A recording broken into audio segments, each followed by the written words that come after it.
तो दोस्तों पूरा दुनिया को पता है कि पाकिस्तान के द्वारा अपने परमाणु हथियारों को अन्य देशों से टेक्नोलॉजी को चुरा के निर्माण किया गया है, जबकि कई सारे एक्सपर्टों का कहना है कि बेसिकली पाकिस्तान के पास ये जो हथियार है ये चाइनीज मेड हथियार है और पाकिस्तान इसके ऊपर खाली अपना कलर करके इसे अपना नाम देता है। जबकि पाकिस्तान किस तरीके से हथियारों को निर्माण करने के लिए चोरी और इलीगल तरीका को अपनाया है, हाल ही में ही इसका सबूत अमेरिका के अंदर पाया गया। दोस्तों रिपोर्टों में बताया जा रहा है कि पाकिस्तान के गवर्नमेंट एजेंसी जो कि परमाणु हथियारों के डिजाइन और टेस्टिंग में काम करता है, जिसे पाकिस्तान के अंदर PEAC कहा जाता है, वो अमेरिकी गवर्नमेंट के एक एंटिटी के द्वारा एक अनयूजुअल काम के चलते हुए नेशनल सिक्योरिटी के खिलाफ संभावित खतरे के रूप में देखा जा रहा है। दोस्तों मंगलवार के दिन अमेरिकी डिपार्टमेंट ऑफ जस्टिस की तरफ से एक पाकिस्तानी अमेरिकी नागरिक को इलीगली सेंसिटिव कंप्यूटर इक्विपमेंटों को पाकिस्तान फरोख्त करने को लेके गिल्टी ठहराया गया और रिपोर्टों में बताया यह भी जा रहा है कि इस तरीके के कंप्यूटर इक्विपमेंट बेसिकली परमाणु हथियारों में इस्तेमाल होता है।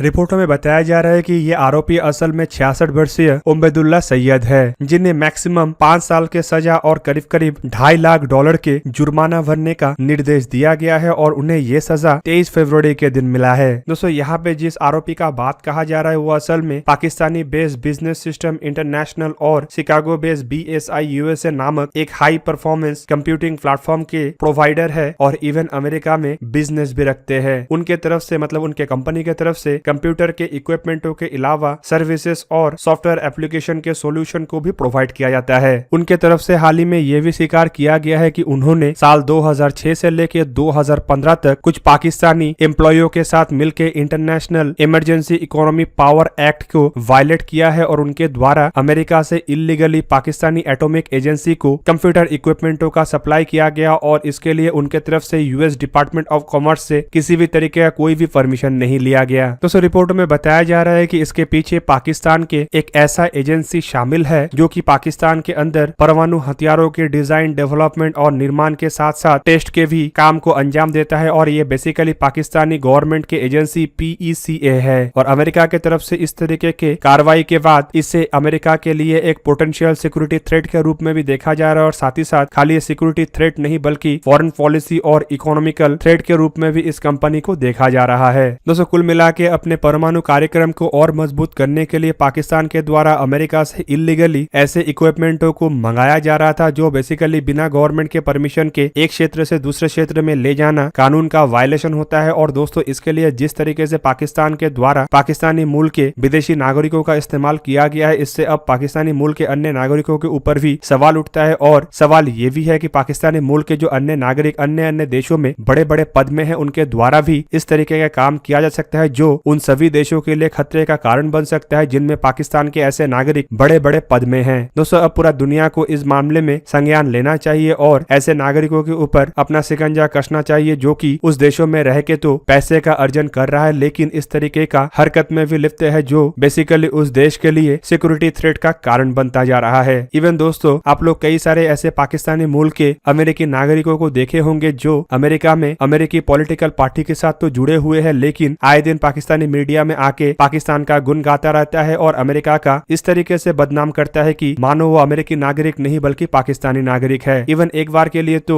यह हम मान भी सकते हैं कि उनका मूल पाकिस्तान है, इसी वजह से शायद उनका झुकाव पाकिस्तान की तरफ है। लेकिन जिस तरीके से उनके द्वारा चाइना का बढ़ाई करते हुए अमेरिका का निंदा किया जाता है, इससे एक बार सवाल ये भी उठता है कि अमेरिका जैसे देशों को ऐसे लोगों के ऊपर भी लगाम कसना चाहिए जो अमेरिका में रहते हैं और अमेरिका के खाते हैं और साथ ही साथ अमेरिका के पॉलिटिकल पार्टी के साथ तो जुड़े हुए हैं लेकिन उनका झुकाव अमेरिका के तरफ नहीं बल्कि अमेरिका के दुश्मन देशों के तरफ है। तो दोस्तों ये था आज का वीडियो। अगर आपको वीडियो अच्छा लगा तो लाइक कीजिए और मेरे चैनल को सब्सक्राइब कीजिए और साथ में बना हुआ बेल आइकन को भी प्रेस कर दीजिए ताकि आप मेरा वीडियो देख पाए सबसे पहले। जय हिंद।